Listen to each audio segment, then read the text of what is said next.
প্রিয় শিক্ষার্থীরা, আশা করি সবাই ভালো আছেন, সুস্থ আছেন। অনলাইন ভিত্তিক লেকচার মডিউলে EEE কমিউনিকেশন 2 লেকচার 4-এ আপনাদের সবাইকে স্বাগত জানাচ্ছি। প্রিভিয়াস ক্লাসে আমরা আলোচনা করেছি সেলুলার কমিউনিকেশনের অত্যন্ত গুরুত্বপূর্ণ কিছু টপিক, যেমন frequency reuse, cell splitting, cell sectoring এবং জিএসএম ফ্রিকোয়েন্সি ব্যান্ডস আপলিঙ্ক এবং ডাউনলিঙ্কস এর জন্য যে ফ্রিকোয়েন্সি ব্যান্ডগুলো ব্যবহার করা হয় সেগুলো নিয়ে আজকে আমরা মূলত জিএসএম আর্কিটেকচারে যে কম্পোনেন্টগুলো ব্যবহার করা হয় সেই কম্পোনেন্টগুলো নিয়ে ডিটেইল আমরা আলোচনা করব। সবার প্রথমে আমরা জিএসএম আর্কিটেকচারে এই ফিগারটি একটু দেখি। এখানে মোবাইল ইকুইপমেন্ট এবং সিম যে দুটি কম্পোনেন্ট রয়েছে, এটি দুটি মূলত এমএস অর্থাৎ মোবাইল স্টেশনের অংশ, এবং এই মোবাইল স্টেশনটি ওয়্যারলেসলি অর্থাৎ মাইক্রোওয়েভ লিঙ্কের মাধ্যমে কিন্তু বিটিএস এর সাথে কানেক্টেড, এবং বেশ কয়েকটি বিটিএস কিন্তু একটি বিএসসির সাথে কানেক্টেড। বিটিএস এবং বিএসসির মাঝখানে যে ইন্টারফেসটি আছে সেটিকে আমরা বলি বেস ইন্টারফেস। আবার বেশ কিছু বিএসসি নিয়ে, বেস স্টেশন কন্ট্রোলার নিয়ে mobile switching centre. Mobile switching সেন্টারটি আওতায় বেশ কিছু ডেটাবেস রয়েছে, যেমন এইচএলআর, পিএলআর, ইআইআর এবং এইউসি। এখন সেলুলার নেটওয়ার্ক বাদে অন্য যে কোনো নেটওয়ার্ক থেকে কল যদি আসতে হয় তাহলে সেটিকে আসতে হবে জিআইডব্লিউ অর্থাৎ গেটওয়ে ইন্টার ওয়ার্কিং ইউনিটের মাধ্যমে। সে নেটওয়ার্কগুলো হতে পারে পিএসটিএন পাবলিক সুইচ টেলিফোন নেটওয়ার্ক, অথবা আইএসডিএন ইন্টিগ্রেটেড সার্ভিস ডিজিটাল নেটওয়ার্ক, অথবা packet based network, data network, অথবা ইন্টারনেট। এবার আমরা এরিকসন রিকমেন্ডেড যে জিএসএম আর্কিটেকচার আছে সেই আর্কিটেকচারটি দেখতে পাচ্ছি। এটি হচ্ছে এরিকসন রিকমেন্ডেড জিএসএম আর্কিটেকচার। এই আর্কিটেকচারটি প্রিভিয়াস স্লাইডে দেখে আসা আর্কিটেকচারের সেম একই আর্কিটেকচার। এখানে কানেকশনটি ভিন্নভাবে দেখানো হয়েছে। যেমন প্রথমেই আমি বলেছিলাম মোবাইল স্টেশন ওয়্যারলেসলি কানেক্টেড থাকে বিটিএস এর সাথে। বিটিএস কানেক্টেড আছে বিএসসির সাথে, বিএসসি এমএসসির সাথে, এবং বাইরে থেকে যত ফোন আসে, অন্য নেটওয়ার্ক থেকে যতই কল আসুক না কেন, সেটা জিএমএসসির মাধ্যমে আসবে, অর্থাৎ গেটওয়ে মোবাইল সুইচিং সেন্টারের মাধ্যমে আসবে। আমি ইতিমধ্যে বলেছি এমএসসির আওতায় বেশ কিছু ডাটাবেস রয়েছে, এখানে সেই ডাটাবেসগুলো দেওয়া আছে, এবং এখানে যতগুলো কম্পোনেন্ট আছে সেই সকল কম্পোনেন্টকে মূলত দুটি ভাগে ভাগ করা হয়েছে, অর্থাৎ জিএসএম নেটওয়ার্ককে দুটি সিস্টেমে ভাগ করা হয়েছে। একটি হচ্ছে সুইচিং সিস্টেম। সুইচিং সিস্টেম মূলত এই অংশটি, যার আওতায় এমএসসি রয়েছে, জিএমএসসি রয়েছে এবং কিছু ডাটাবেস রয়েছে। আর আরেকটি হচ্ছে base station system. Base station সিস্টেমের আওতায় বিটিএস এবং বিএসসি রয়েছে, এবং বিটিএস এবং বিএসসি অর্থাৎ বিএসএস বেস স্টেশন সিস্টেম এবং সুইচিং সিস্টেম এই দুটির সাথেই কিন্তু কানেক্টেড হচ্ছে এনএমসি এবং ওএমসি। এনএমসি এবং ওএমসি হচ্ছে নেটওয়ার্ক ম্যানেজমেন্ট সেন্টার এনএমসি, এবং ওএমসি হচ্ছে অপারেশন অ্যান্ড মেইনটেনেন্স সেন্টার। এরা মূলত এসএস এবং বিএসএস এর অপারেশনকে মেইনটেইন করে এবং আমাদের যখনই কোনো ট্রাবল হয় সেই ট্রাবলকে লুক আফটার করে। এটি হচ্ছে আমাদের এরিকসন রিকমেন্ডেড জিএসএম আর্কিটেকচার। এখন আমরা প্রত্যেকটি কম্পোনেন্টের বিস্তারিত চলে যাব। আমাদের যে সুইচিং সিস্টেম ছিল সেই সুইচিং সিস্টেমের মূলত কাজ হচ্ছে কলের প্রসেসিংটি দেখা এবং সাবস্ক্রাইবার রিলেটেড যে ফাংশনগুলো আছে, প্রতিটি মোবাইল সাবস্ক্রাইবারের যে কাজগুলো আছে সেই কাজগুলো টেক কেয়ার করা, এবং কলের প্রসেসিংটা করা। কল রিকোয়েস্টটি যখন যাবে, কল ইনিশিয়েট করা, কল স্টাবলিশ করা, এবং কলের কোয়ালিটিটা মেনটেইন করা, কলের কোয়ালিটিটা যেন সাস্টেইন থাকে সেই বিষয়টা টেক কেয়ার করা। এটি মূলত আমাদের সুইচিং সিস্টেমের কাজ।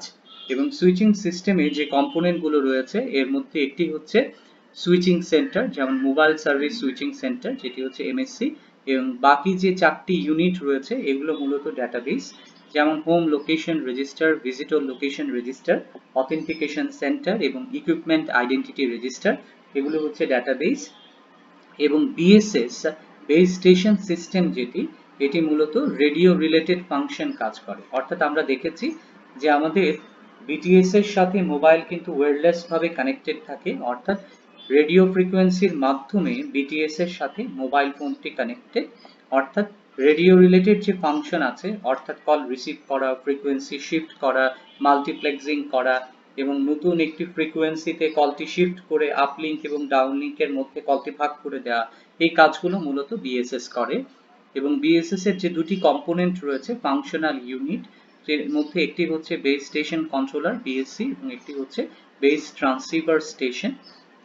এবং আমরা দেখেছি এসএস এবং বিএসএস দুটি মূলত ওএমসি এবং এনএমসির সাথে কানেক্টেড, অর্থাৎ এসএস এবং বিএসএস তারা কিন্তু এনএমসি এবং ওএমসির সাথে মূলত কানেক্টেড থাকে। এখানে ওএমসির কাজ হচ্ছে অপারেশন এবং মেইনটেনেন্স সেন্টার, এটি মূলত অপারেশনের কাজটি দেখে, অর্থাৎ কিভাবে কাজটি হচ্ছে, কল প্রসেসিং কেমন করে হচ্ছে, রেডিও রিলেটেড ফাংশন কিভাবে হচ্ছে, এই অপারেশনগুলো সে চেক করে। এবং মেইনটেনেন্স অর্থাৎ কোনো জিনিস যদি ট্রাবল করে, সমস্যা তৈরি করে, তখন সেটিকে কি করে ঠিক করা যায় ফিজিক্যালি অথবা সফটওয়্যারের মাধ্যমে, সেই কাজটি মূলত ওএমসি দেখে। এবং এটি মূলত নেটওয়ার্কের ট্রাফিক সেটি মনিটর করে এবং নেটওয়ার্ক অ্যালার্মগুলো দেখে। নেটওয়ার্ক ট্রাফিক বলতে আমরা এখানে কলের কথা বোঝাচ্ছি, আপলিঙ্ক এবং ডাউনলিঙ্কে। সেখানে যদি প্রচুর সংখ্যক ট্রাফিক চলে আসে তাহলে কিন্তু ইন্টারফারেন্স তৈরি হবে অথবা ট্রাফিক কনজেশন তৈরি হবে, অর্থাৎ কল কনজেশন তৈরি হবে, সেক্ষেত্রে কল ড্রপ হয়ে যাওয়ার পসিবিলিটি থাকে। সুতরাং এই নেটওয়ার্ক ট্রাফিক সে মনিটর করবে এবং নেটওয়ার্কের যে অ্যালার্মস গুলো আছে সে অ্যালার্মস গুলো দেখবে। অ্যালার্মস বলতে আমরা সতর্কতা বোঝাচ্ছি, অর্থাৎ যে কারণে সিস্টেম কিন্তু ফেইলিয়ার হতে পারে সেটাই হচ্ছে অ্যালার্মস। যেমন অ্যালার্মস নিয়ে আমরা আলোচনা করতে পারি, যখনই নেটওয়ার্কে কোনো প্রবলেম হয়, যেমন আমাদের বিটিএস এ ইনডোর এবং আউটডোর ইউনিট রয়েছে, আইডিইউ অথবা ওডিইউ, সেখানে যদি কোনো ট্রাবল হয় তাহলে কিন্তু সেই নেটওয়ার্ক অ্যালার্মটি সবার প্রথমে ওএমসি তে আসবে এবং ওএমসি তার যে অপারেশন কন্ট্রোল করার জন্য বেশ কিছু স্টাফ রয়েছে, অফিসার্স রয়েছে, তাদের মোবাইল ফোনগুলোতে কিন্তু অ্যালার্মের টাইপগুলো চলে যাবে, যে অ্যালার্ম টাইপ 1, অ্যালার্ম টাইপ 2, এ থেকে অ্যালার্মের টাইপ দেখেই আমাদের স্টাফরা বুঝে যাবে যে কি ধরনের সমস্যা হয়েছে।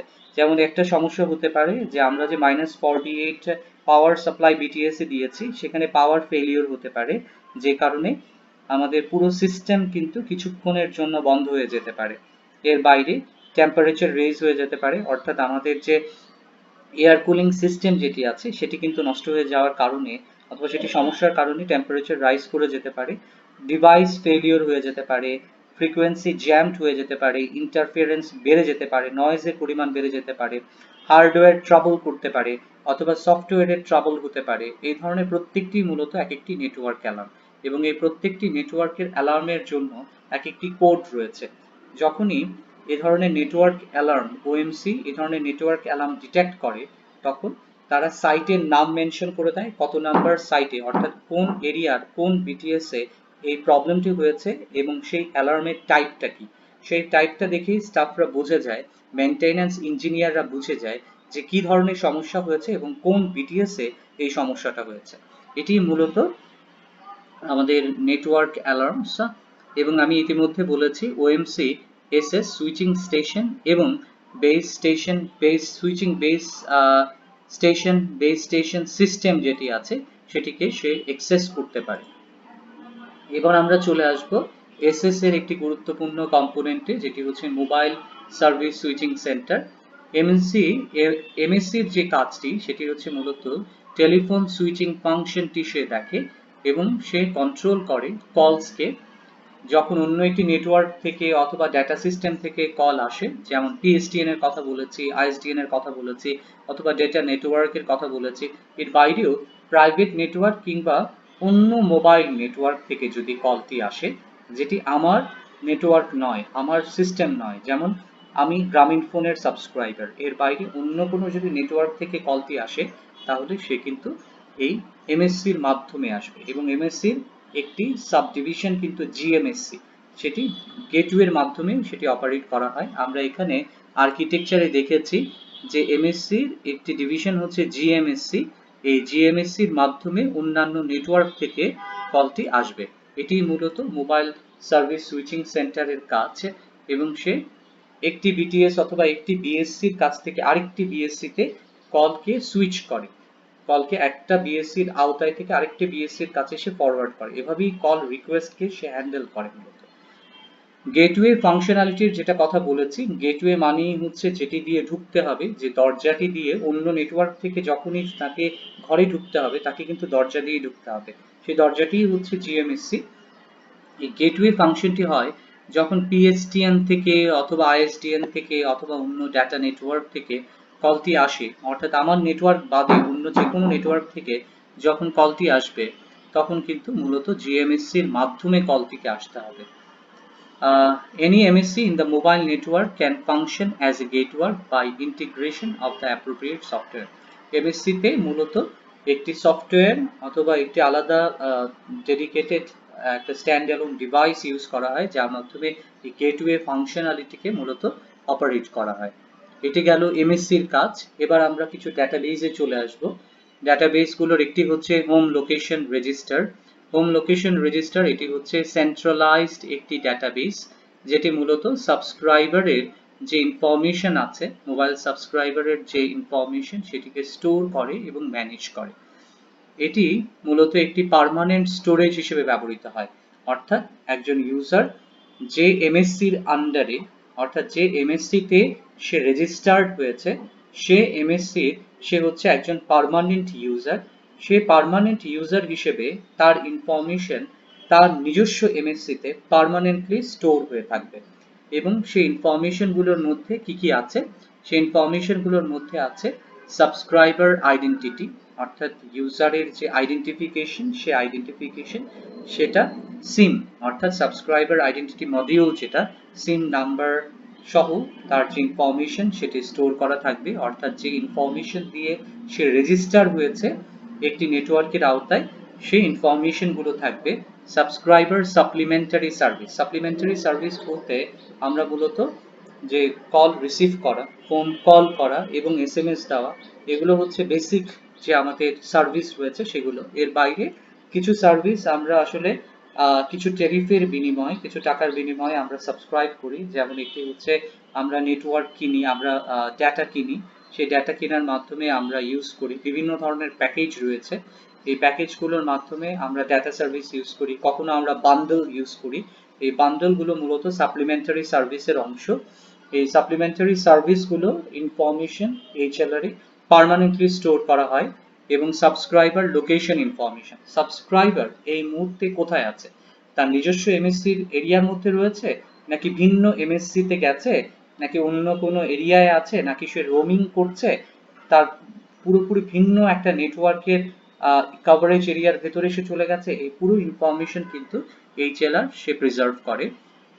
Subscriber authentication information, subscriber authorise কিনা, সাবস্ক্রাইবার কি ধরনের অথরাইজেশন সে উপভোগ করছে, এই ধরনের ইনফরমেশন সাবস্ক্রাইবার অথেন্টিকেশন ইনফরমেশনের মধ্যে থাকে।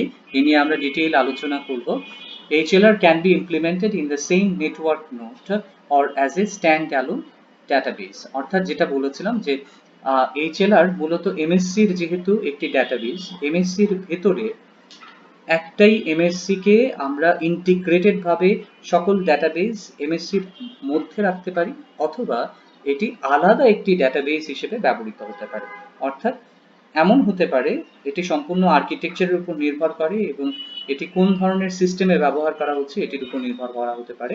যেমন আমরা এরিকসনের কথা বলেছি, এরিকসনে মূলত স্ট্যান্ড অ্যালোন ডেটাবেস হিসেবে এটি ব্যবহৃত হয় যখন জিএসএম ব্যবহার করা হতো তখন, অর্থাৎ এটি এমএসসির বাইরে একটি ডেটাবেস হিসেবে ব্যবহার করা হয়। অর্থাৎ এমএসসি কে যদি একটি ডিভাইস হিসেবে কনসিডার করি, তাহলে এইচএলআর আলাদা একটি ডেডিকেটেড ডিভাইস, একটি ডেডিকেটেড ডেটাবেস হিসেবে এটি ব্যবহৃত হয়। এরপরে আমরা চলে আসব আরো একটি ডেটাবেসে, সেটি হচ্ছে ভিজিটর লোকেশন রেজিস্টার। একটু আগে আমরা বলেছি হোম লোকেশন রেজিস্টার, অর্থাৎ আমি যে এরিয়াতে রেজিস্টার সেই এরিয়ার ইনফরমেশনটি হচ্ছে হোম লোকেশন রেজিস্টার। অর্থাৎ ইউজার যে এরিয়াতে রেজিস্ট্রেশন করেছে সেটি হচ্ছে তার হোম, কিন্তু সেই কভারেজ এরিয়ার বাইরে যখনই সে চলে যাবে তখন কিন্তু সে ভিজিটর হয়ে গেল। তখন তার যে ইনফরমেশন, সেই ডেটাবেস যে ইনফরমেশন তার এই সাবস্ক্রাইবার রিলেটেড ইনফরমেশন গুলো স্টোর করবে, সেটি মূলত ভিজিটর লোকেশন রেজিস্টার। আমরা HLR এর কথা বলেছিলাম। HLR মূলত পার্মানেন্ট ইনফরমেশন গুলো স্টোর করে, subscriber identity, supplementary service, location information, authorisation information, এগুলো পার্মানেন্টলি স্টোর করে। কিন্তু ভিজিটর রেজিস্টার যেটি আছে সেটি কিন্তু পার্মানেন্টলি স্টোর করে না। কেননা ভিজিটর লোকেশন রেজিস্টার মানেই হচ্ছে এই সাবস্ক্রাইবারটি এই এমএসসির আওতায় নয়, অন্য একটি এমএসসির একজন রেজিস্টার এই এমএসসির ভিএলআর এ ভিজিট করতে এসছে খানিকটা সময়ের জন্য, সে এই এমএসসির ইউজার নয়। তখন ভিএলআর যেটি করে, VLR database contain information of the subscriber currently located in the MSC service area. বর্তমানে VLR টি যে MSCর ডাটাবেস, সে MSC ডাটাবেসে যদি কোনো নতুন ইউজার চলে আসে তাহলে তার ইনফরমেশন মূলত VLR এর ডাটাবেসে প্রিজার্ভ করা থাকে। VLR প্রতিটা MSCর একটি করে VLR থাকে এবং VLR temporarily stores subscriber information. VLR খুব সাময়িক সময়ের জন্য, যেটুকু সময় ভিজিটর এসে তার এরিয়ার মধ্যে থাকবে সেইটুকু সময় মূলত VLR টি তার সাবস্ক্রাইবার ইনফরমেশন স্টোর করে রাখবে, অর্থাৎ ভিজিটরের ইনফরমেশন স্টোর করে রাখবে। Currently visiting the MSc service area, যে ইউজারটি এইমাত্র নতুন একটি এমএসসি সার্ভিস এরিয়াতে জয়েন করেছে, ঢুকে গেছে, তার সার্ভিস দেওয়ার জন্য, কল রিকোয়েস্ট অ্যাক্সেস করার জন্য, কল প্রসেসটা চালানোর জন্য সে টেম্পোরারিলি তার ইনফরমেশন স্টোর করে রাখে। এবং এই কাজটি মূলত হয় যে HLR এর কাছে সে রিকোয়েস্ট করে। একটি এমএসসি সার্ভিস এরিয়াতে যখন নতুন একজন ইউজার চলে আসে যার ইনফরমেশন এই এমএসসির কাছে নেই, কেননা এই এমএসসির জন্য সে হচ্ছে ভিজিটর, যখনই নতুন একজন ইউজার চলে আসে তখন সেই ইউজার, সেই এমএসসি তখন যে এরিয়া থেকে, অর্থাৎ যে এমএসসি থেকে এই ইউজার এসছে সেই এমএসসির কাছে রিকোয়েস্ট করে তার সাবস্ক্রাইবার ইনফরমেশন তার কাছে পাঠাবার জন্য।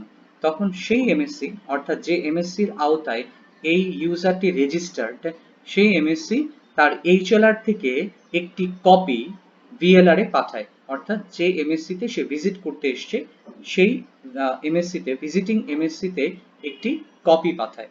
এবং যখনই সে সাবস্ক্রাইবারটি রোম করে, অর্থাৎ একটি এমএসসির কভারেজ এরিয়া থেকে আরেকটি এমএসসির কভারেজ এরিয়াতে চলে গেল, তখন HLR একটি কপি VLR এর কাছে পাঠায়।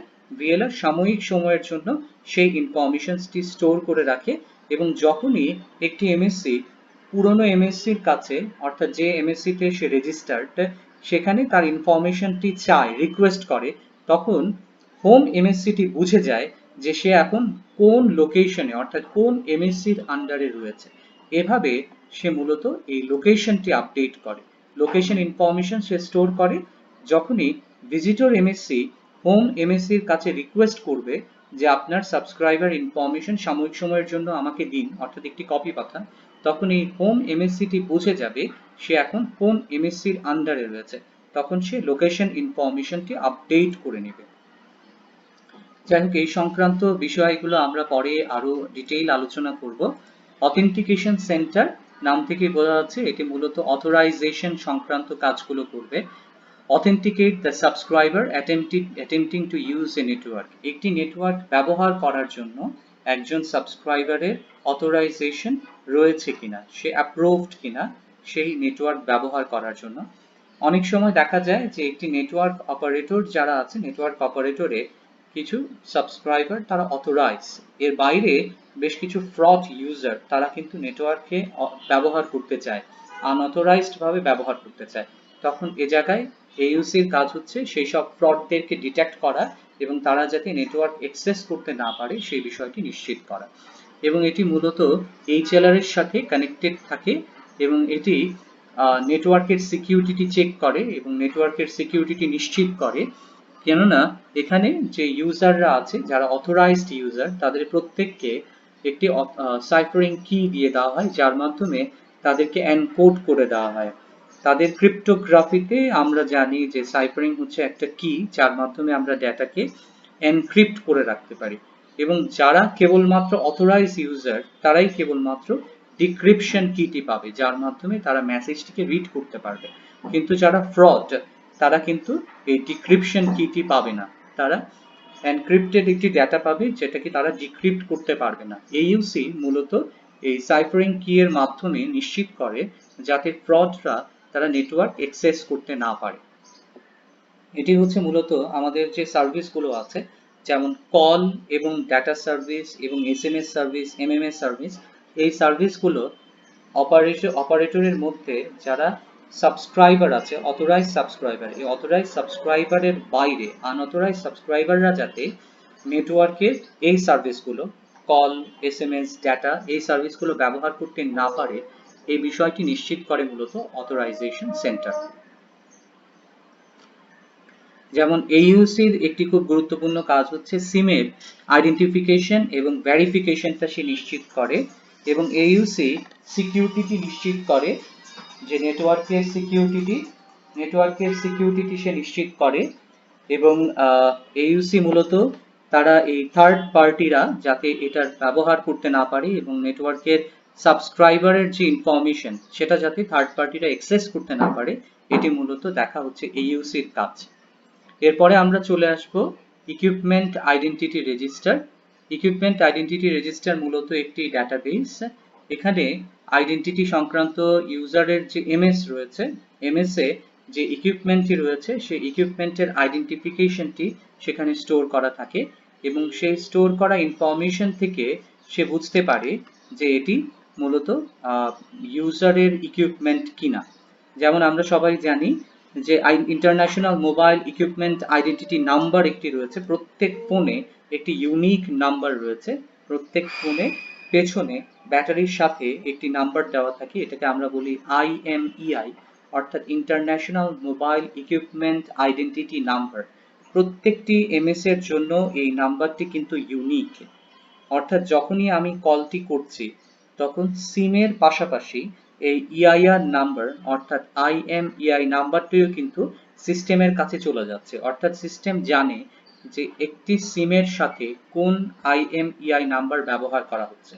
যখনই একটি নাম্বার, একটি এমএস, একটি মোবাইল ইকুইপমেন্ট হারিয়ে যায়, তখন তারা যখন রিপোর্ট করে যে আমার মোবাইলটি হারিয়ে গেছে ট্র্যাক ডাউন করার জন্য, তখন মূলত যখনই এই সিস্টেমের আওতায় সেই IMEI, সেই স্টোলেন IMEI ডিভাইস থেকে, সেই স্টোলেন মোবাইল থেকে কল করা হবে, তখনই কিন্তু তার IMEI নাম্বারটি ডিটেক্টেড হয়ে যাবে, অর্থাৎ কোন বিটিএস এর আওতায়, কোন এমএসসির আওতায়, কোন বিএসসির আওতায়, কোন বিটিএস এর আওতায় এই স্টোলেন ফোন থেকে, চুরি হওয়া ফোন থেকে নেটওয়ার্ক অ্যাক্সেস করা হচ্ছে, সেই লোকেশনটি কিন্তু খুব সহজে তখন আইডেন্টিফাইড হয়ে যায়, এবং এর মাধ্যমেই মূলত আমাদের এই স্টোলেন ফোনগুলোকে রিট্রিভ করা হয়, উদ্ধার করা হয়।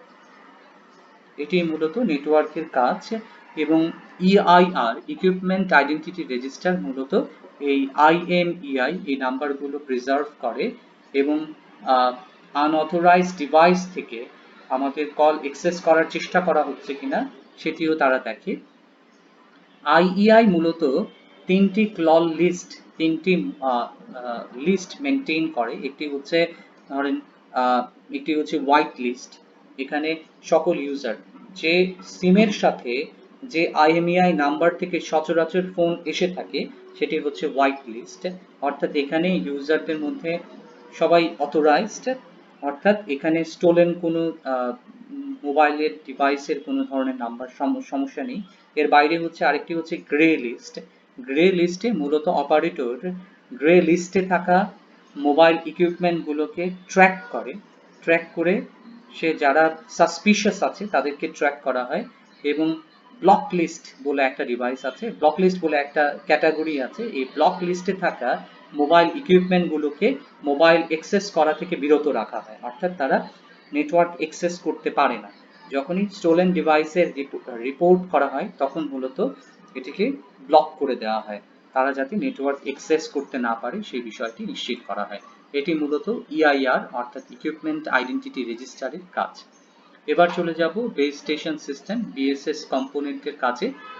বেস স্টেশন কন্ট্রোলার, BSS এর কাজ হচ্ছে রেডিও রিলেটেড ফাংশন দেখা GSM এ, এবং এখানে আমাদের হাই ক্যাপাসিটি সুইচ রয়েছে, যে হাই ক্যাপাসিটি সুইচটি মূলত আমাদের ট্রান্সমিটের এবং রিসিভ এই দুটো কাজই একসাথে করবে, একটি অ্যান্টিনাকে শেয়ার করবে, অর্থাৎ যেটিকে আমরা বলেছিলাম ট্রান্সিভার, অর্থাৎ ট্রান্সিভার একটি অ্যান্টিনাকে ট্রান্সমিট এবং রিসিভ এই দুটি কাজের জন্য মূলত শেয়ার করে। এবং এখানে মূলত হ্যান্ডওভারের কাজটি হয়, রেডিও চ্যানেল অ্যাসাইনমেন্টের কাজটি হয় এবং collection of call cell configuration data, এই কাজটি মূলত বিএসসিতে হয়।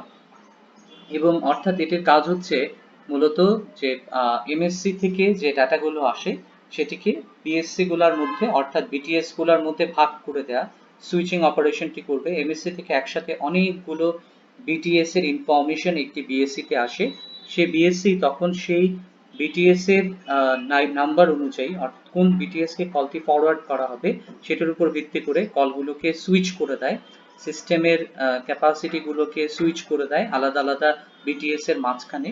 এবং তাদের কাজের মধ্যে একটি কাজ হচ্ছে হ্যান্ড ওভার করা, যেটিকে আমরা হ্যান্ড অফ নামে জানি।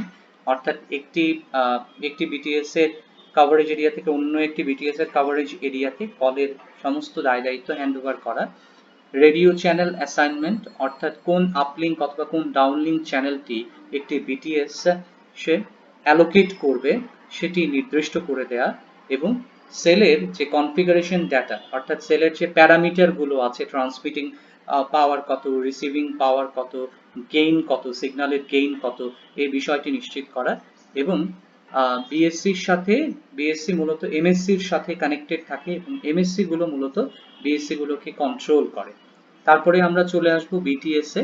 বিটিএস মূলত রেডিও ইন্টারফেস এর মাধ্যমে কানেক্টেড থাকে এমএস এর সাথে, যেটা আমরা বলেছিলাম যে এমএস এর সাথে বিটিএস এর যে ইন্টারফেসটি রয়েছে সেটি হচ্ছে একটি রেডিও ইন্টারফেস যার নাম হচ্ছে ইউএম। এবং বিটিএস এ আমাদের মূলত যে ইকুইপমেন্ট গুলো থাকে সেটি হচ্ছে ট্রান্সসিভার এবং এন্টিনা, এবং বিটিএস মূলত কন্ট্রোল করা হয় বিএসসির মাধ্যমে। এবার আমরা চলে যাব network monitoring centre, OMC, operation and maintenance centre. এটি হচ্ছে ওএমসি লোকালি, সেন্ট্রালি বলবো না, লোকালি, অর্থাৎ একটা জোনে আমাদের নেটওয়ার্কের যে সমস্যাগুলো হচ্ছে, অর্থাৎ আমরা বলেছি নেটওয়ার্কে হার্ডওয়্যার অথবা সফটওয়্যার রিলেটেড যে প্রবলেমগুলো, নেটওয়ার্কের ট্রাফিক, নেটওয়ার্ক অ্যালার্ম, এগুলো জোন ওয়াইজ অর্থাৎ লোকালি আমরা যখন কন্ট্রোল করব অথবা মনিটর করব তখন সেটি মূলত ওএমসি এর দায়িত্ব। ওএমসি মূলত এসএস এবং বিএসএস এর সাথে কানেক্টেড থাকে এবং সেই কানেকশনের মাধ্যমে তারা মূলত এমএসসি এবং বিএসসি সাথে মূলত একটি ডেটা নেটওয়ার্ক লিংকের মাধ্যমে কানেক্টেড থাকে। এই ডেটা নেটওয়ার্ক লিংকের নাম হচ্ছে X25। X25 মূলত একটি data network link.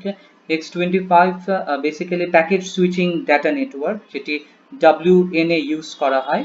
IP based internet protocol based যে নেটওয়ার্ক রয়েছে অনেকটা সেরকম। এখন মূলত X25 আর ব্যবহার করা হয় না, এখন সমস্তটাই ইন্টারনেট প্রোটোকল বেসড হয়ে গেছে। X25 লিংক বলতেই আমরা বুঝি মূলত প্যাকেট সুইচড, এবং এক্ষেত্রে আমাদের ইন্টারনেট প্রোটোকলের মতোই একটি নেটওয়ার্ক লিংক যেখানে মূলত প্যাকেট বেসড ট্রান্সমিশন হয়।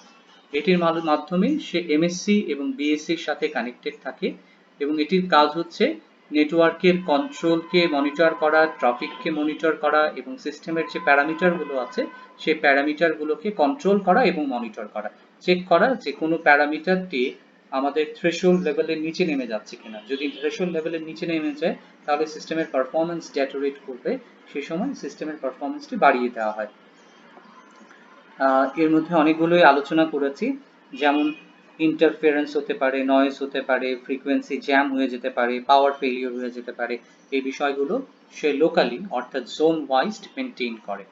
আর আরেকটি হচ্ছে network management centre. Network management centre হচ্ছে মূলত সেন্ট্রালাইজড একটি কন্ট্রোল, অর্থাৎ অনেকগুলো ওএমসি কে network management centre centrally control করে।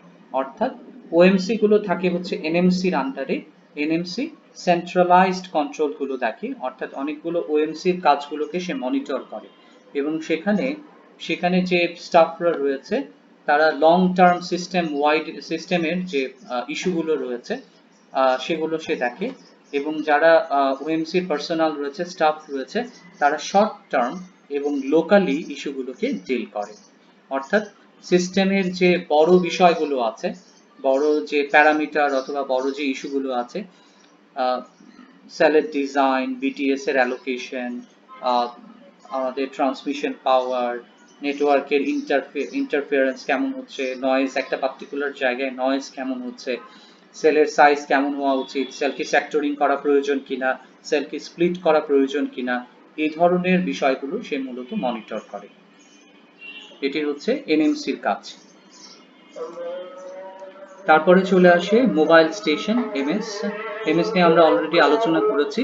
মোবাইল নেটওয়ার্কের সাথে একজন সাবস্ক্রাইবার যে ডিভাইসের মাধ্যমে কানেক্টেড থাকে, যে ডিভাইসের মাধ্যমে কমিউনিকেট করে, সেটি হচ্ছে এমএস। আমরা এমএসসি দিয়ে বেশ কিছু কম্পোনেন্টের মাধ্যমে এমএসকে ইতিমধ্যে বলেছি। একটি হচ্ছে মোবাইল টার্মিনাল, অর্থাৎ যেটি হচ্ছে ডিভাইসটি, এবং আরেকটি হচ্ছে সাবস্ক্রাইবার আইডেন্টিটি মডিউল, যেটি হচ্ছে সিম।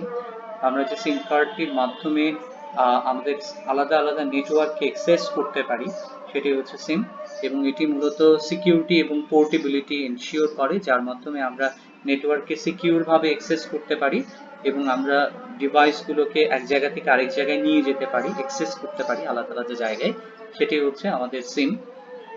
এটি ছিল জিএসএম আর্কিটেকচার। এবার আমরা চলে যাব ডুপ্লেক্স ডিস্টেন্স। এটি অত্যন্ত গুরুত্বপূর্ণ একটি প্যারামিটার।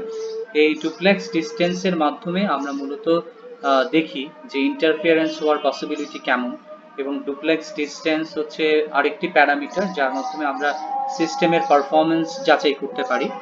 আমাদের ফুল ডুপ্লেক্স যে সিস্টেম রয়েছে, যেখানে একই সাথে আমি ট্রান্সমিট এবং রিসিভ করতে পারি, সে ফুল ডুপ্লেক্স সিস্টেমে আপলিঙ্ক এবং ডাউনলিঙ্কে ট্রান্সমিশনটি মূলত আপলিঙ্ক এবং ডাউনলিঙ্ক যে ব্যান্ড রয়েছে, সেটি মূলত একটি ফ্রিকোয়েন্সি গ্যাপ থাকে, দুটির মাঝখানে একটি মিনিমাম ফ্রিকোয়েন্সি ডিফারেন্স থাকে, সেটি মূলত ডুপ্লেক্স ডিস্টেন্স।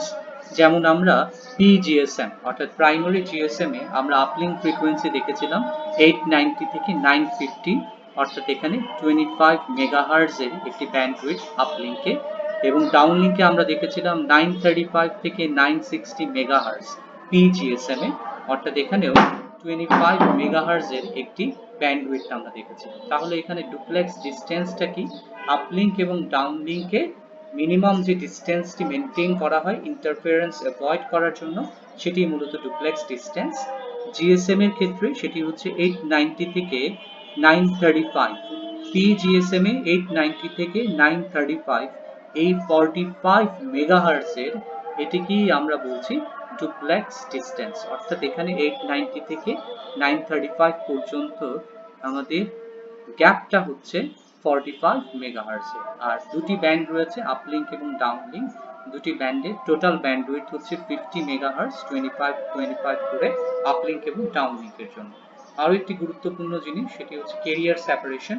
আমরা বারবার বলে এসেছি যে আমরা দেখেছি যে আমরা যখন জিএসএম ব্যবহার করেছি তখন আমাদের ক্যারিয়ার সেপারেশন ছিল 200 কিলোহার্টজ, এবং আমরা যখন আইএস 136 ব্যবহার করেছিলাম সেখানে কিন্তু আমাদের ক্যারিয়ার সেপারেশন ছিল 30 কিলোহার্টজ। এই ক্যারিয়ার সেপারেশনের বিষয়টি আমরা এখন দেখব। ক্যারিয়ার সেপারেশন, ধরেন একটি ব্যান্ডের সেন্টার ফ্রিকোয়েন্সি হচ্ছে 895.4 এবং তার পাশে আরো একটি ক্যারিয়ার রয়েছে, এই ক্যারিয়ারের সেন্টার ফ্রিকোয়েন্সি হচ্ছে 895.6, অর্থাৎ এইখানে যে ক্যারিয়ার রয়েছে সেটি একটি সাবস্ক্রাইবারের ইনফরমেশন ক্যারি করছে, এবং এখানে আরো একটি সাবস্ক্রাইবারের ইনফরমেশন ক্যারি করছে আরো একটি সেন্টার ফ্রিকোয়েন্সি, যার ফ্রিকোয়েন্সি হচ্ছে 895.6 মেগাহার্টজ। অর্থাৎ একটি ক্যারিয়ারের সেন্টার ফ্রিকোয়েন্সি থেকে আরো একটি ক্যারিয়ারের সেন্টার ফ্রিকোয়েন্সি পর্যন্ত ফ্রিকোয়েন্সি ডিফারেন্স হচ্ছে 200 কিলোহার্টজ। এটি মূলত ক্যারিয়ার সেপারেশন। তাহলে ক্যারিয়ার সেপারেশন দিয়ে আমরা মূলত বুঝতে পারি distance on the frequency band between channel being transmitted in the same direction, একই ডিরেকশনে যে দুটি চ্যানেল ট্রান্সমিট করা হচ্ছে সেই অ্যাডজাসেন্ট পাশাপাশি দুটি চ্যানেলের মাঝখানে যে পার্থক্যটি রাখা হয়, যে ফ্রিকোয়েন্সি গ্যাপটি রাখা হয়, সেটি মূলত career separation. The greater the amount of information to transmit, the greater the amount of separation required. একটি ক্যারিয়ারে আমরা কি পরিমাণ ইনফরমেশন এনকোড করব, যদি ইনফরমেশনের পরিমাণ অনেক বেশি হয় তাহলে সেপারেশনটা বেশি হতে হবে, নয়তো ইন্টারফারেন্স হয়ে যাওয়ার পসিবিলিটি থাকে। ক্যারিয়ার সেপারেশনে আমরা যে 200 কিলোহার্টজ এর কথা বলেছি এটি শুধুমাত্র জিএসএম এর ক্ষেত্রে প্রযোজ্য, এবং আমরা যখন অ্যাডজাসেন্ট চ্যানেল ইন্টারফারেন্স দেখেছি তখন কিন্তু আমরা দেখেছি ক্যারিয়ারের ক্যারিয়ার ফ্রিকোয়েন্সি যদি f1 হয় তাহলে অ্যাডজাসেন্ট ফ্রিকোয়েন্সি কিন্তু f2 equal to f1 plus 200 kilohertz ছিল, অর্থাৎ একটি ক্যারিয়ার থেকে আরেকটি ক্যারিয়ারের ডিফারেন্স কিন্তু 200 কিলোহার্টজ।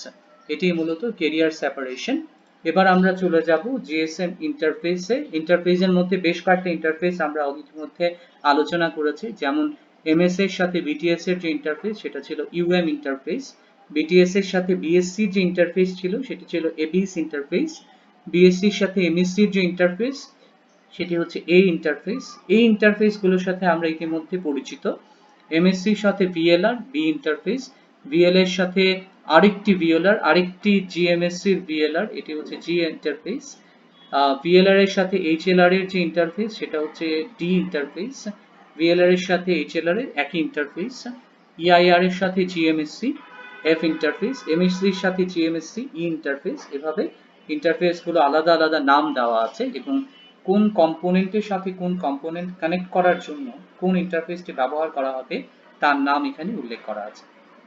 এবার আমরা চলে যাব যে চ্যানেলগুলো আমরা ব্যবহার করি জিএসএম এ, সেই চ্যানেলগুলোর ডেসক্রিপশনে। প্রথমেই আমরা চলে যাই ট্রাফিক চ্যানেল। ট্রাফিক চ্যানেল বলতে আমরা মূলত বোঝাচ্ছি যে ট্রাফিক চ্যানেল যেটি আমাদের ভয়েস এবং ডেটাকে ক্যারি করছে। ভয়েস বলতে স্পিচ সিগন্যালের কথা বোঝাচ্ছি, সেই স্পিচ সিগন্যালকে যে চ্যানেলটি ক্যারি করছে সেটি মূলত ট্রাফিক চ্যানেল। হতে পারে সেটি আপলিঙ্ক, হতে পারে ডাউনলিঙ্ক, অর্থাৎ এই ট্রাফিক চ্যানেলের ডিরেকশন কিন্তু বোথ, অর্থাৎ এটি হচ্ছে বাই ডিরেকশনাল চ্যানেল। এখন ট্রাফিক চ্যানেলকে আমরা দুটি ভাগে ভাগ করছি, একটি হচ্ছে ফুল রেট ট্রাফিক চ্যানেল, আরেকটি হচ্ছে হাফ রেট ট্রাফিক চ্যানেল। ফুল রেট চ্যানেল এবং হাফ রেট চ্যানেল নিয়ে আমরা আলোচনা করেছি। ফুল রেট চ্যানেল বলতে প্রতিটি ফ্রেমে আমরা যদি একটি করে টাইম স্লট অ্যালোকেট করি তাহলে সেটি হচ্ছে ফুল রেট, আর প্রতি দুটি ফ্রেমে আমরা যদি একটি করে টাইম স্লট অ্যালোকেট করি তাহলে সেটি হচ্ছে হাফ রেট ট্রাফিক চ্যানেল। প্রথমেই চলে আসব ফুল রেট ট্রাফিক চ্যানেলে। তাহলে ফুল রেট ট্রাফিক চ্যানেল মূলত সাবস্ক্রাইবারের ইনফরমেশন, স্পিচও হতে পারে, ডেটাও হতে পারে, সেটিকে মূলত এনকোড করে হচ্ছে 22.8 কিলোবিট পার সেকেন্ড। কিন্তু যদি আমাদের ইউজারের ইনফরমেশনটি কেবলমাত্র স্পিচ হয় তাহলে ফুল রেট ট্রাফিক চ্যানেলের স্পিচ কিন্তু এনকোডেড হবে 13 কিলোবিট পার সেকেন্ড। ফুল রেটে সাবস্ক্রাইবারের ইনফরমেশন কোড হয় 22.8 কিলোবিট পার সেকেন্ডে, কিন্তু যদি কেবলমাত্র স্পিচকে এনকোড করা হয় তখন সেই ডাটা রেটটি হয়ে যায় 13 কিলোবিট পার সেকেন্ড। এটি খুব গুরুত্বপূর্ণ একটি বিষয়। তারপরে চলে আসবো হাফ রেট ট্রাফিক চ্যানেল। অবশ্যই হাফ রেট হবে তার অর্ধেক, অর্থাৎ আমাদের ডেটা হতে পারে স্পিচ, হতে পারে ডেটা, তাহলে সেই ইনফরমেশনকে আমরা যদি এনকোড করি তাহলে তার ডেটা রেট হবে 11.4 কিলোবিট পার সেকেন্ড এবং সেই চ্যানেলকে আমরা বলবো হাফ রেট ট্রাফিক চ্যানেল। এটা মূলত এইচ হবে, এটি এফ নয়, এটি হচ্ছে H, half rate traffic channel. এবং এখানে যদি কোনো স্পিচকে আমরা কোড করি তাহলে অবভিয়াসলি 13 কিলোবিট পার সেকেন্ডের অর্ধেক, অ্যারাউন্ড 7 কিলোবিট পার সেকেন্ডে এটিকে আমরা এনকোড করব। এবং আমি ইতিমধ্যে বলেছি এটি হচ্ছে বোথ ওয়ে, অর্থাৎ বাই ডিরেকশনাল কমিউনিকেশন এক্ষেত্রে হবে, যেহেতু আপলিঙ্ক এবং ডাউনলিঙ্ক দুটোই রয়েছে। পরে যে চ্যানেলটি রয়েছে সেটি হচ্ছে ব্রডকাস্ট কন্ট্রোল চ্যানেল। ব্রডকাস্ট থেকেই আমরা বুঝতে পারছি, অর্থাৎ সকল এমএস এই কলটি রিসিভ করতে পারবে এবং এটি হচ্ছে একটি ইউনিডিরেকশনাল, অর্থাৎ এটি হচ্ছে ডাউনলিঙ্ক, অর্থাৎ বিটিএস ট্রান্সমিট করবে, এমএস রিসিভ করবে এবং এর মাধ্যমে ইউজার আমাদের বিটিএস থেকে, সিস্টেম থেকে কিছু কন্ট্রোলিং ইনফরমেশন কিন্তু এমএস এর কাছে দিয়ে দেওয়া হয়।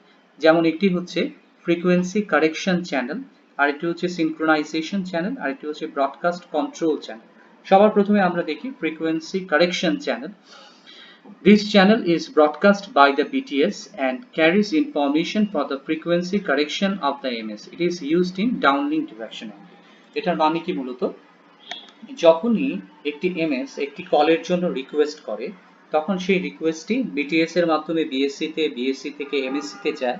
এমএসসি যদি কলটি এস্টাবলিশ করতে পারে তখন সে আগের বিটিএস কে বলে যে তুমি পার্টিকুলার একটি ব্যান্ড অ্যালোকেট করো, pair of frequency band allocate করো আপলিঙ্ক এবং ডাউনলিঙ্কের জন্য, এবং বিটিএস তখন ডাউনলিঙ্ক কন্ট্রোল চ্যানেলের মাধ্যমে, অর্থাৎ ফরওয়ার্ড কন্ট্রোল চ্যানেলের মাধ্যমে এমএস কে জানিয়ে দেয় যে তার জন্য কোন চ্যানেল অ্যালোকেট করা হয়েছে, সেই চ্যানেলে সে যাতে মুভ করে, টিউন করে, সেটি মূলত ফ্রিকোয়েন্সি কারেকশন চ্যানেল। অর্থাৎ কোন ফ্রিকোয়েন্সিতে সে এখন টিউন করবে, এই ইনফরমেশনটি ব্রডকাস্ট করে এমএস এর কাছে যখন পাঠানো হয় বিটিএস থেকে, সেটি মূলত ফ্রিকোয়েন্সি কারেকশন চ্যানেল।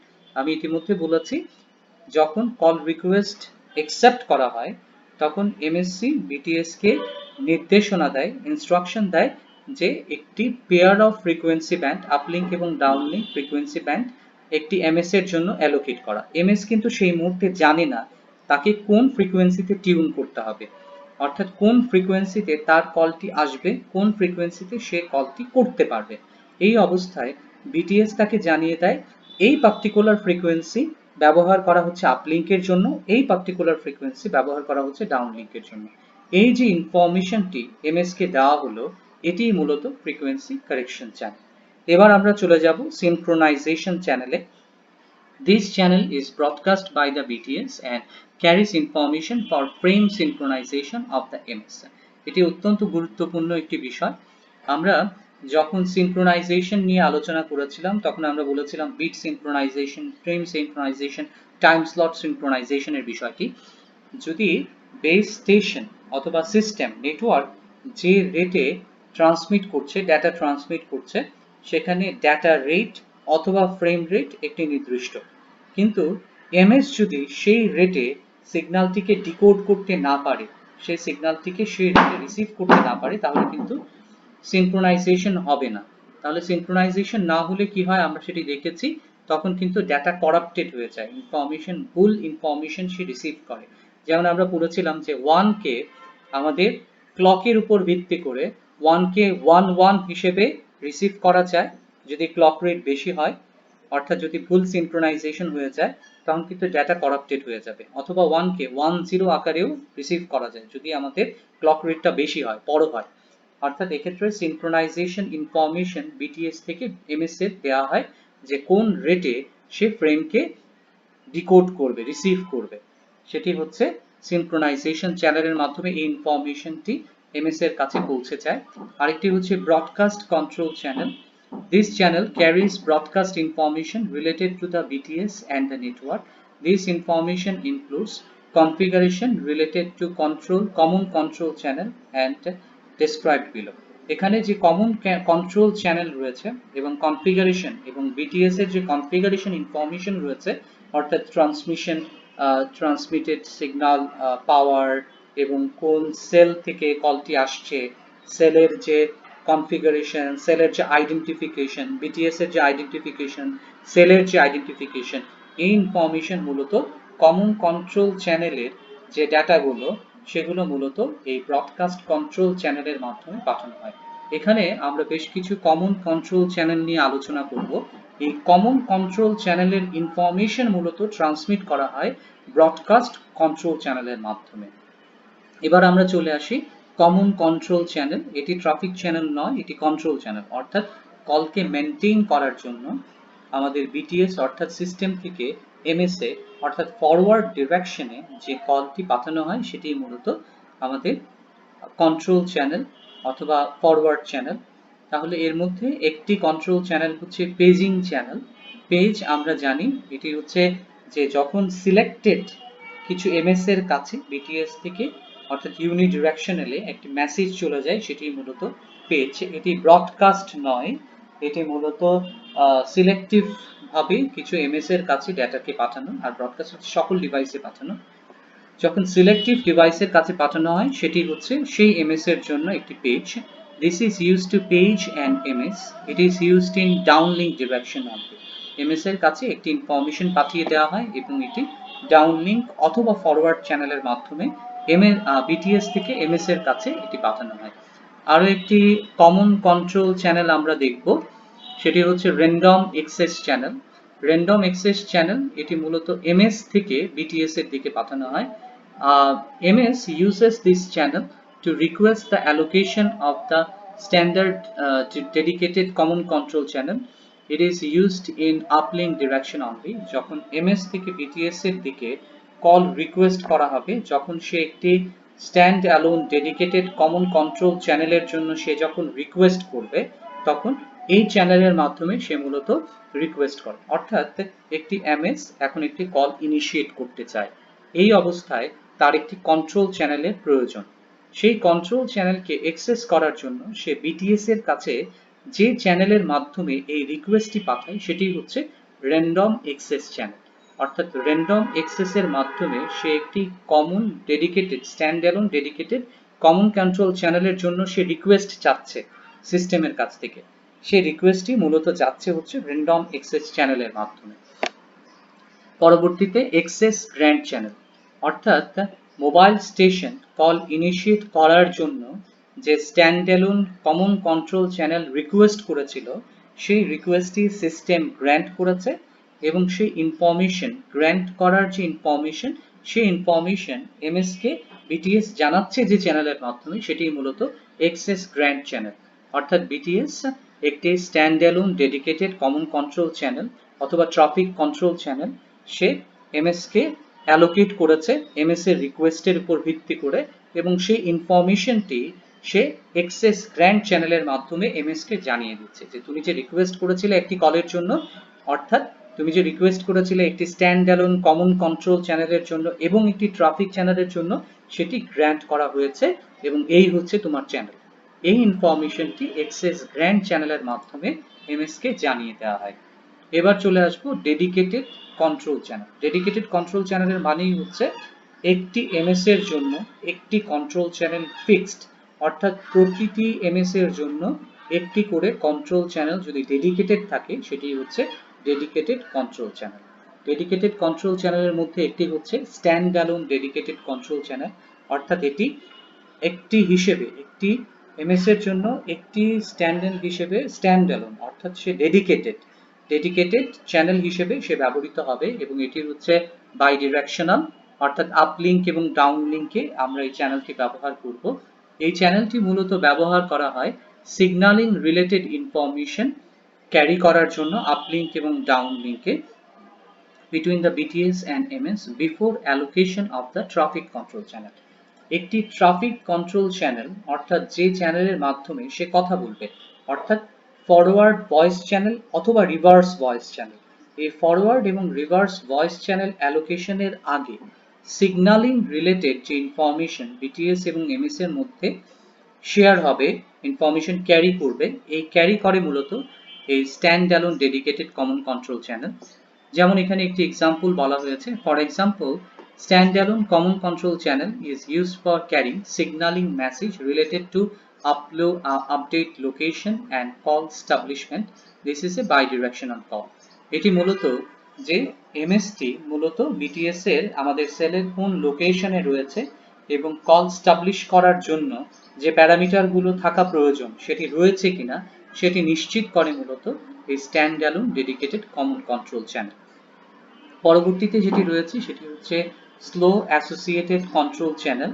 এই চ্যানেলটি সবসময় একটি ট্রাফিক কন্ট্রোল চ্যানেল অথবা একটি স্ট্যান্ডঅ্যালোন কমন কন্ট্রোলের চ্যানেলের সাথে একসাথে থাকে এবং এই traffic control channel, traffic channel এবং স্ট্যান্ডঅ্যালোন ডেডিকেটেড কমন কন্ট্রোল চ্যানেলের সাথে থেকে সে কলের কোয়ালিটিটি নিশ্চিত করে, অর্থাৎ কলটি যাতে ড্রপ না হয়ে যায়, কলের কোয়ালিটি যাতে ভালো থাকে, কলের ইন্টারফারেন্স যাতে কম থাকে, নয়েজ যাতে একটি লিমিটেড রেঞ্জের মধ্যে থাকে, এই জিনিসগুলো সে মূলত নিশ্চিত করে।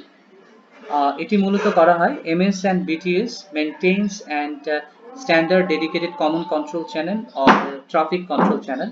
ট্রাফিক কন্ট্রোল চ্যানেল এবং স্ট্যান্ডার্ড ডেডিকেটেড কমন কন্ট্রোল চ্যানেলটি ঠিকভাবে বিটিএস এবং এমএস এর সাথে কানেকশনটি স্টাবলিশ করতে পারলো কিনা এবং সবসময় তার কোয়ালিটি মেনটেন করছে কিনা, এই বিষয়টি এমএস এবং বিটিএস এর মধ্যে এই ইনফরমেশনটি মূলত শেয়ার করে slow associated control channel। In the uplink, the MS sends measurement reports to the BTS using its channel।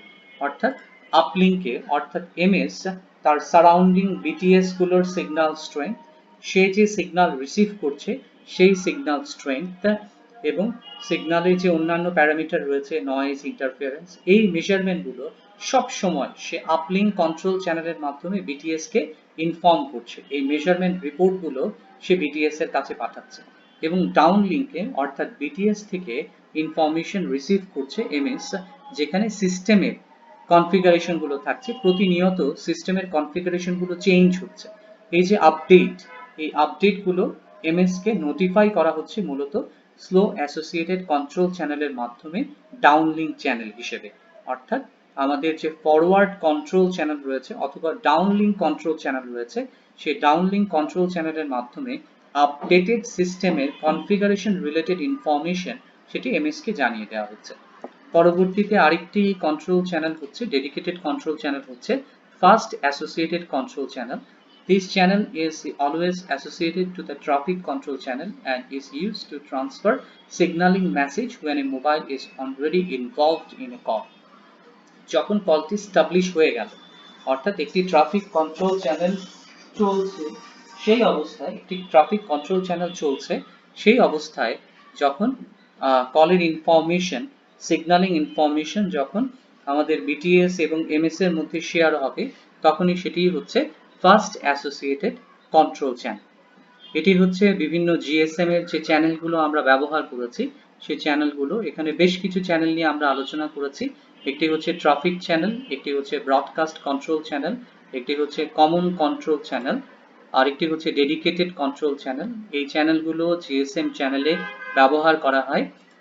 চ্যানেলগুলো আলোচনার পরপরই আমরা চলে যাব মূলত আমরা দেখতে চাই।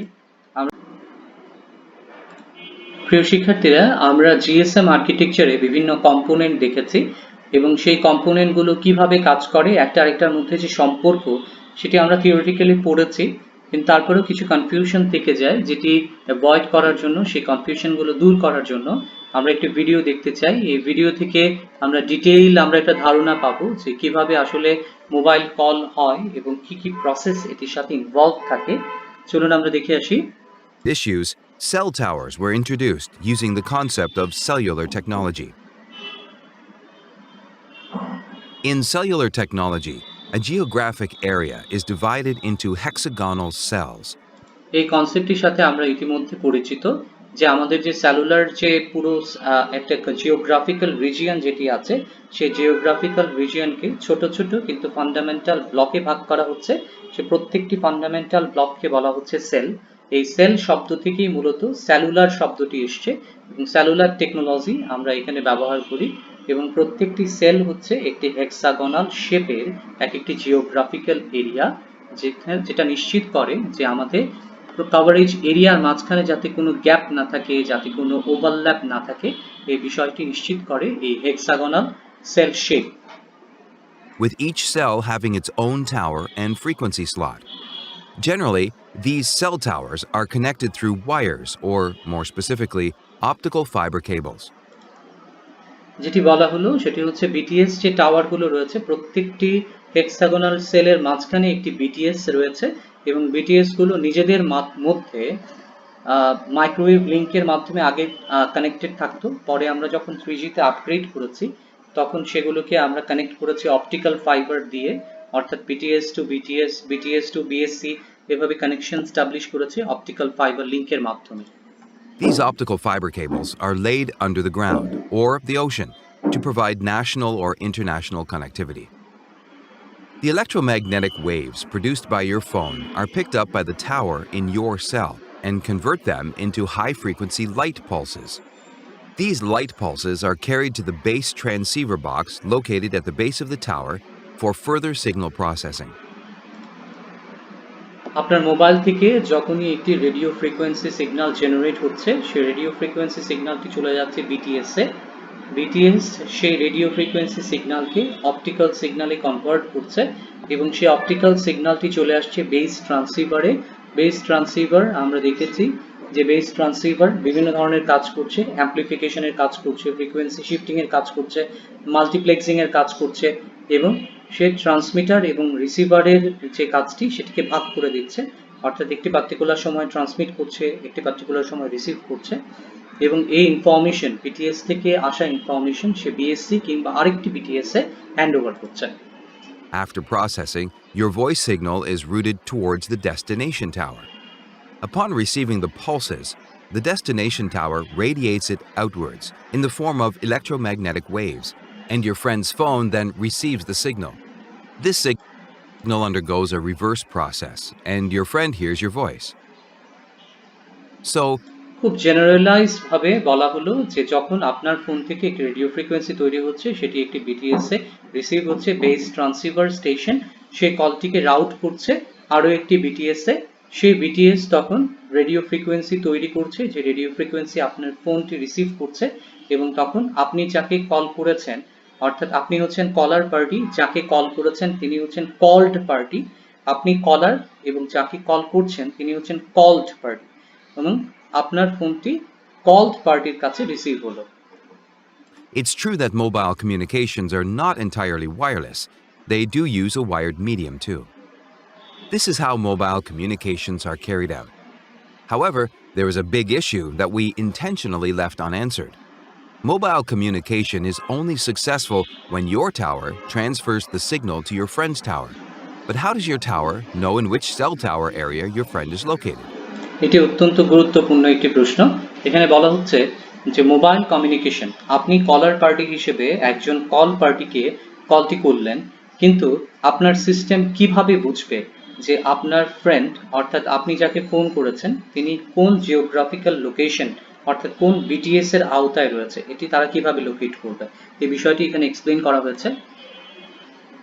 Well, for this process, the cell tower gets help from something called a mobile switching center. The MSC is the central point of a group of cell towers. Before moving further, let's explain more information about the MSC. আপনার নিজস্ব একটি MSc রয়েছে এবং আপনার friend যে area রয়েছে তারও কিন্তু একটি হোম এমএসসি রয়েছে।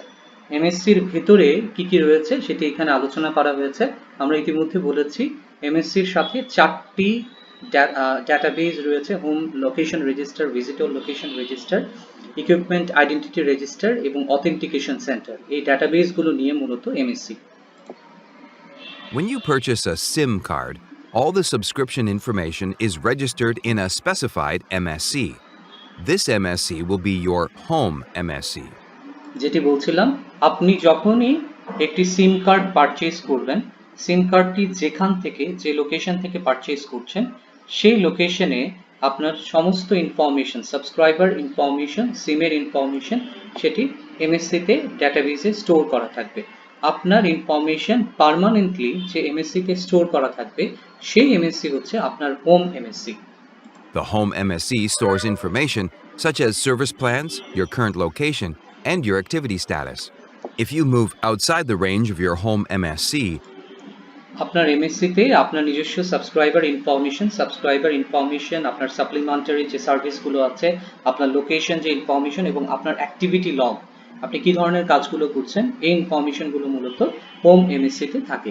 যখনই আপনি আপনার হোম এমএসসি ছেড়ে, আপনি যখন, এখানে একটি ইউজার দেখানো হচ্ছে যে সে তার বাইকে করে তার হোম এমএসসি ছেড়ে অন্য একটি এমএসসি রেঞ্জে কভারেজ এরিয়াতে ঢুকে গেল। the new MSC, which serves you instead, is known as a foreign MSC. As you enter a foreign MSC region, it communicates with your home MSC. যেটা বলেছিলাম, হোম এমএসসি, এই ইউজারটি এখানে ছিল, হোম এমএসসিতে ছিল, সে বাইকে করে তার নিজের এমএসসি ছেড়ে নতুন একটি এমএসসি অর্থাৎ ফরেন এমএসসিতে চলে এসছে।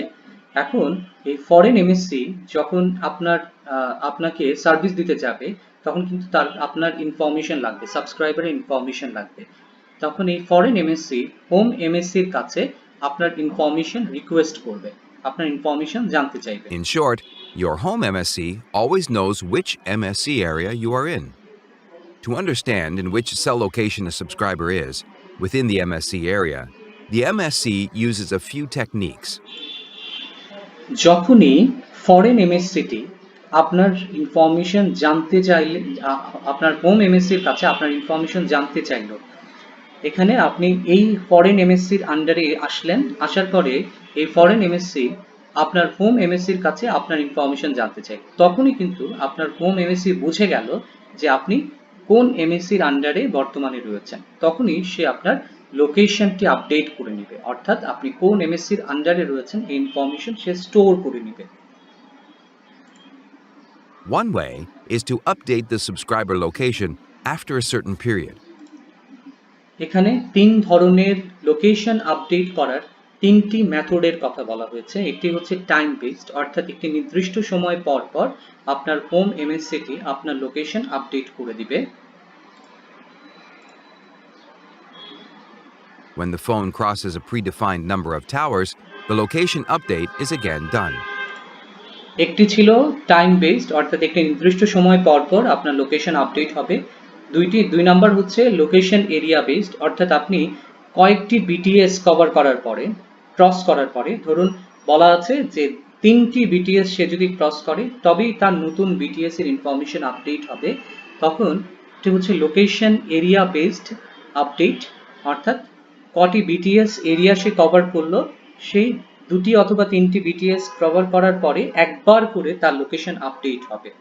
প্রতি 3টি বিটিএস ক্রস করার পর একবার লোকেশন আপডেট হবে। The last one of these is when the phone is turned on. যদি ফোন সুইচড অফ থাকে, যখনই ফোনটি টার্ন অন হবে তখন ফরওয়ার্ড কন্ট্রোল চ্যানেল এবং রিভার্স কন্ট্রোল চ্যানেলের মাধ্যমে সিস্টেম কিন্তু জানবে আপনি কোন বিটিএস অথবা কোন বিএসসির লোকেশনে রয়েছে, তখন সে আপনার লোকেশনটি আপডেট করে নেবে। Let's try to understand all of these procedures with an example. Suppose Emma wants to call John. When Emma dials John's number, the call request arrives at Emma's home MSC. এমা এবং জন একজন হচ্ছেন কলার এবং একজন হচ্ছেন called party, অর্থাৎ এমা জনকে call করতে চায়। এমা যখনই জনের নাম্বারটি ডায়াল করলো, ডায়াল করার সাথে সাথে একটি কল রিকোয়েস্ট এমার সেল থেকে এমার হোম এমএসসিতে একটি কল রিকোয়েস্ট চলে গেল। Upon receiving John's number, the request will be forwarded to John's home MSC. Now, John's MSC checks for his current MSC. যখনই এমা জনের নাম্বারটি ডায়াল করলো, তখন এমার হোম এমএসসি থেকে কলটি চলে গেল জনের হোম এমএসসিতে। জনের হোম এমএসসি তখন দেখবে জন এই মুহূর্তে কোথায় আছে।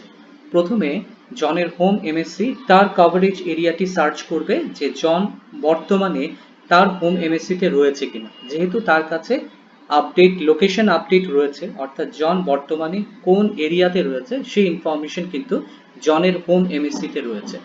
যদি জন তার নিজের এমএসসিতে থাকে তাহলে কলটি তার কাছে চলে যাবে।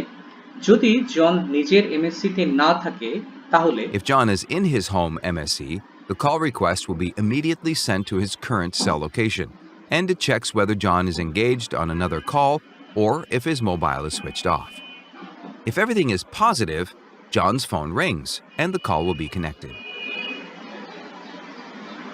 However, if John is not in his home MSC, John's home MSC simply forwards the call request to the foreign MSC. The foreign MSC will follow the previously explained issues.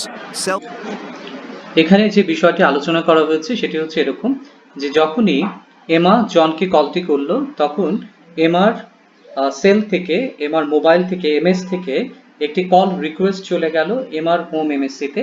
এমার home MSc তখন জনের নাম্বারটি পাওয়ার সাথে সাথে জনের home এমএসসিতে কলটি forward করলো। জনের home MSc তখন দেখলো, চেক করলো যে জন বর্তমানে তার হোম এমএসসির কভারেজ এরিয়ার মধ্যে রয়েছে কিনা। যদি থেকে থাকে তাহলে সে যে বিটিএস এর আন্ডারে আছে সেই বিটিএস এ কল রিকোয়েস্টটিকে সে ফরওয়ার্ড করবে এবং চেক করবে যে জনের ফোনটি এই মুহূর্তে টার্ন অন রয়েছে কিনা, কল রিসিভ করার জন্য অ্যাভেলেবল রয়েছে কিনা, সে তার কল এঙ্গেজড কিনা, কল ওয়েটিং কিনা।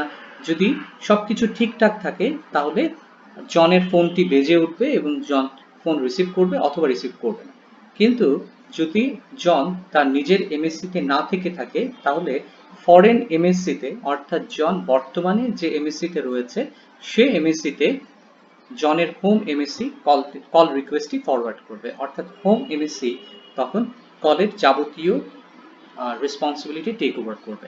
এর মাধ্যমেই মূলত কমিউনিকেশনটি হয়, অর্থাৎ এমা জনের সাথে কানেক্টেড হলো।